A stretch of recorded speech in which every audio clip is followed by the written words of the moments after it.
Okay, so ladies and gentlemen, we're back. This is nothing but fan fiction. This is nothing but a fan of DC Comics, a fan of the Man of Steel universe, a fan of the DC cinematic universe, going through and systematically talking about, breaking down, and I guess you could say deciphering the code left behind by Zack Snyder, so we can understand the magnitude of what Batman v Superman is really going to be. And here we go, guys. So this is what I got, man, and I know I've uploaded I don't know how many videos talking about different plots and all that stuff, but this is the mother lode. This is the one that's gonna break the bank, man. All right, I think you guys are really gonna love this one, and the reason why is because I just sat here for the last 6 hours and I watched Man of Steel back to back to back to back, and I just kept watching it. Okay, rewinding, pausing, and I think I got it. I think I really got it this time. Check this out. Check this out. Lex Luthor is going to use Kryptonian technology for the advancement of the human race in order to go out to other distant planets and create new life on those planets. Now, check this out, man.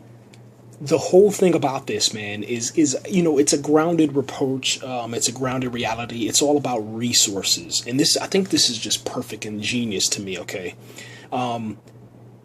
however they're going to do this in Batman v Superman, no one knows, but I think this is what's going to happen.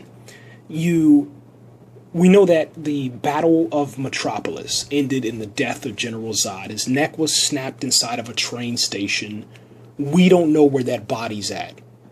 But we do know that Lois Lane and Clark Kent, they know where the body is at because they were the last ones left with the body.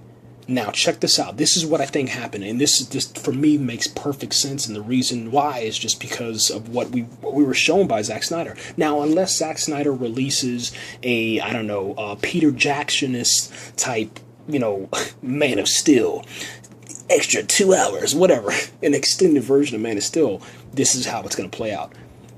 General Swanwick is going to take the body from Clark Kent. Okay?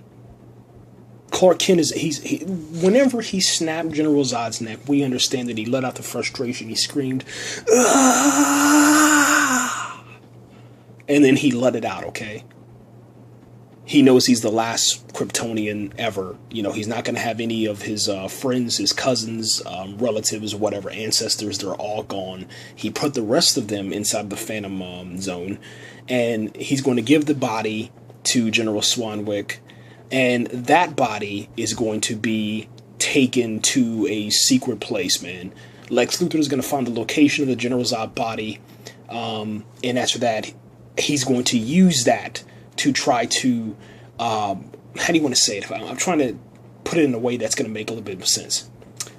He'll use the body as a weapon against Superman. There we go, okay? Now, check this out. The Phantom Zone. The Phantom Zone, we know that it opened up after Kal-El, you know, did what he did on Earth. You know, as far as, you know, given the location key. But once Krypton exploded, okay, so you're talking about moments after, you know, baby Kal-El arrived to Earth, Krypton exploded, okay? Pretty much like the right in the same time. I mean, as soon as he got out of the, you know, the galaxy, Krypton exploded, the Phantom Zone came unlocked, and then they started to, you know, spend the next 33 years or whatever, you know, trying to get to the signal that Kal-El left. Now, check this out. The Phantom Zone, okay, using the Phantom Drive, created the Phantom Zone to put them into the Phantom Zone. So, I watched this. I actually looked at the video, the movie in slow motion. I don't believe that the airplane exploded when it connected. You know, I do believe that the Colonel was dead. I do believe that. I think that he is dead because there was a small explosion. But I know for a fact, you know, Fiora, she's not dead. And then the rest of them, Namek and all the rest of the scientists and all this stuff, when they were sucked in, it was like, you know, pieces of their matter or material actually, or maybe even their essence was starting to be sucked in before them, and then they were placed in there, but there wasn't any kind of bones breaking. The military vehicle, that aircraft, it started to kind of, you know, break a little bit trying to fit into that small hole, and the same thing happened with the actual Phantom ship, whatever you want to call that big humongous ship. At first I thought it was the world engine, but the world engine went over to the other side inside of the Indian Ocean. We'll get to that in a second. But all that material went inside the Phantom Drive, inside the Phantom Zone, and then closed up, and that was the end of that. The only person that was able to escape was Lois Lane, because she was hit with the blue gas that pushed her back out of the element before I guess you could say the matter disappeared. That blue energy disappeared and then turned into, how do you want to say it? Disappeared into the ozone layer of Earth, the atmosphere, and then after that, you know, the sucking began. Almost like a black hole, okay? Now, check this out. The Indian Ocean. That's where the Phantom Drive... the world engine exploded, okay? Once, you know, Kal-El, you know, did his, and it flew through that bad boy, to, you know, turned into his Christopher Reeve, and then after that flew through there, okay? Became Superman. All right, he flew through there, broke it in half, it hit the ground, and then it exploded, okay? One thing that I noticed, though, is that it broke into 3 pieces, and then once the, you know, the big fat piece... you know, I guess you can say like the womb bent over and turned upside down, then it exploded, okay? Now, I think that if you're looking at the screen, it should be the left leg and the back leg. Those pieces blew off and they kind of pushed out way out into wherever that land is at. So, you know, military personnel had to go there and find that.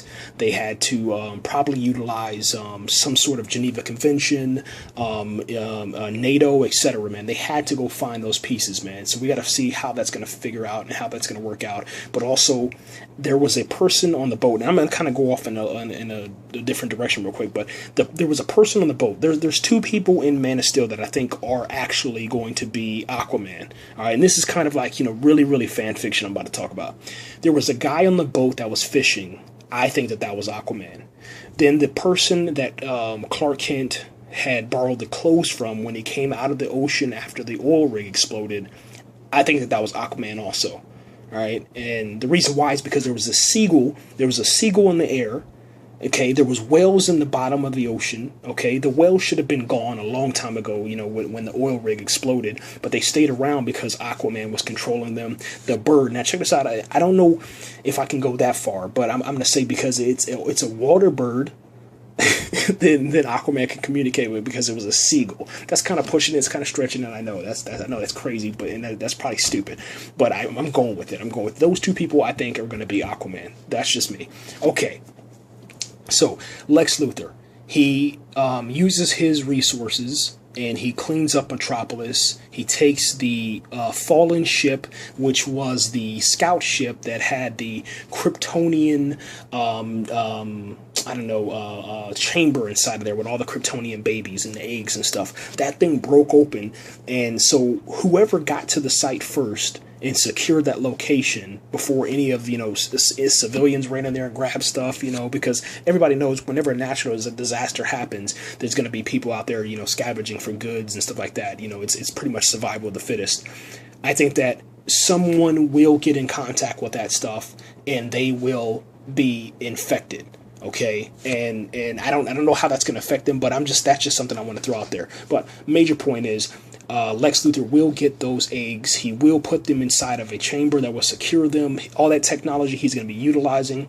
All of that technology that he gets from the Battle of Metropolis at the end, the last little bit of stuff that happened on the Indian Ocean with the World Engine, he's going to take that, mash all that stuff together. That's going to create the technology that is Brainiac. Brainiac is going to be like this supercomputer. The supercomputer is eventually going to start causing problems in Metropolis and Gotham City, okay? And that's going to, how do you want to say it, activate Batman or Bruce Wayne to reactivate or bring out of retirement the Dark Knight, okay? Now, check this out. The entire time that Bruce Wayne comes from Gotham City to Metropolis, it's going to be like an anniversary time.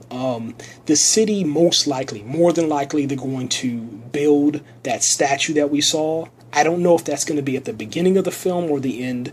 I don't know. But I think that the statue, from what we saw in the pictures, I don't know if I don't really want to use that, but I am, because that's what we know for a fact right now, or at least we saw. You know, I'm pretty sure they're not going to get rid of that.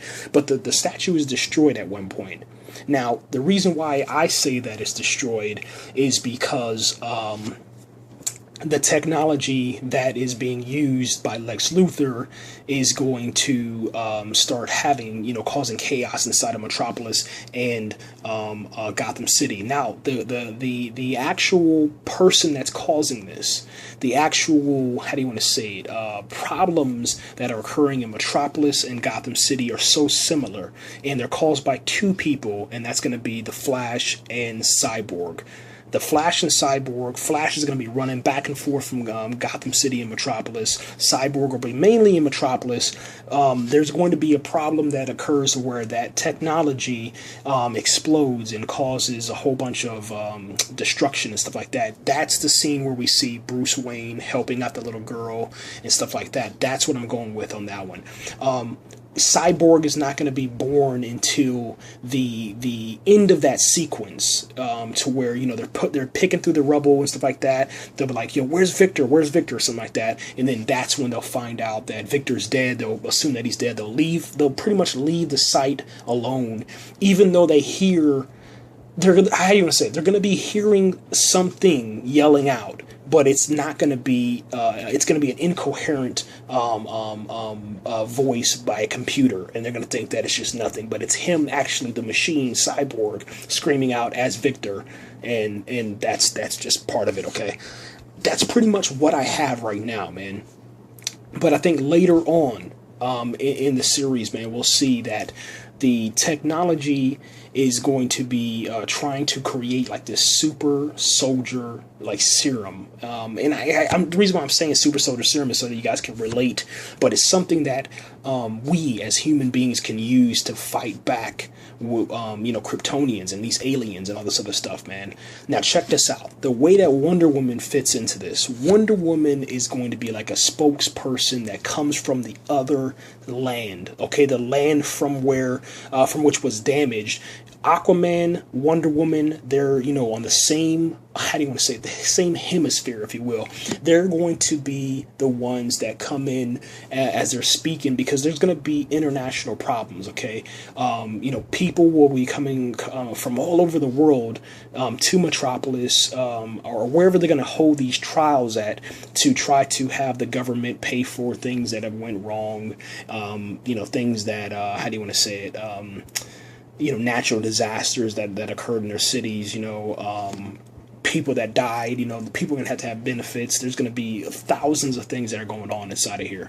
But the way that she gets introduced is actually with Lois Lane and Clark Kent reporting on a location, and then that's where they meet up with this Diana Prince. That's where I'm going for that one, and that's what I believe with that one. And I think that Bruce Wayne is going to be the one that heads up this movement, of philanthropy, where he's like, okay, this is what we need to do. This is what needs to happen. Here's what we need to do, and I'll get my hands dirty. So as you saw inside of the videos and the pictures that were released with Ben Affleck, he has his cuffs, his sleeves rolled up. He's ready to go to work, but he's ready to go to work for the people. That's what I got. That's the only thing I got right now, man. I'm going to keeping at it, man. I'm actually going to put together a PowerPoint presentation for you guys, and hopefully that works out, man. Guys, thanks again for listening, watching, comment, subscribe, like, and share your thoughts, man, on what you think this Batman v Superman is going to be.